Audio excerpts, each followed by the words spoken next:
Voilà, nous sommes ici d'avoir qu'est-ce que le peut-être retenir pour ce centre? Ce qu'on doit retenir, c'est que nous sommes un centre culturel, moi, Souzoura, la toute première centre en RDC depuis l'indépendance, pour ouvrir ses portes à la valorisation de l'identité de la femme africaine autour de sa chevelure. La culture, elle est transversale et il y a plusieurs disciplines autour de la culture.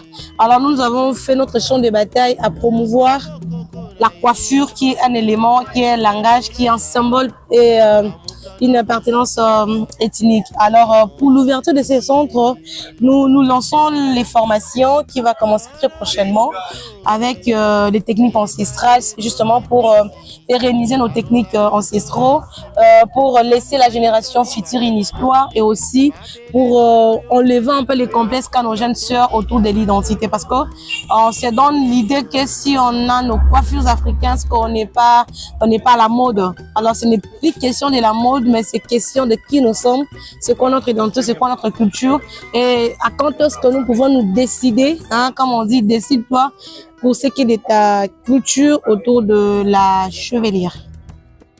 Alors, quels sont vos ressentis après l'ouverture de ce centre? Très émue, très émotionnée et je savais qu'on allait inaugurer. Mais l'impact, ça m'a vraiment surpris. Et voir toutes les dames respecter, surtout les dress codes, parce qu'on avait dit, les dress codes seraient la coiffure africaine. Alors vous avez vu comment les têtes de femmes ont été sublimées avec les différents modèles de coiffure, justement pour montrer que on a nos savoir-faire. C'est question d'oser, c'est question d'enlever un peu les complexes autour de l'identité.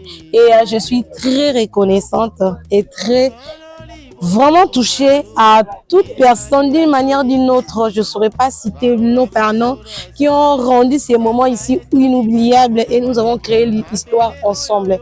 Et nous demandons pour cette opportunité que les acteurs, les opérateurs culturels puissent ouvrir les yeux. Nous serons dissipés à la quête de l'innovation. Alors si on ne commence pas à innover maintenant, on sera en perdition. Alors on doit continuer à promouvoir, à lutter. Quand même que non, c'est très difficile, mais ce n'est pas impossible. La volonté qu'on a aujourd'hui de commencer, ça pourra être une histoire qu'on pourra laisser à la génération future demain. Nous, on a pris le risque de commencer sans attendre qu'on nous donne la place. On a récupéré notre place, on a récupéré ce que notre socle, que notre quitte, comme on aime bien le dire. Il faudrait que tout le monde puisse emboîter les pas pour que nous puissions faire chemin ensemble, pourquoi pas demain. Parler autrement de la culture, sensibiliser nos sœurs et trouver des sponsors et des accompagnateurs.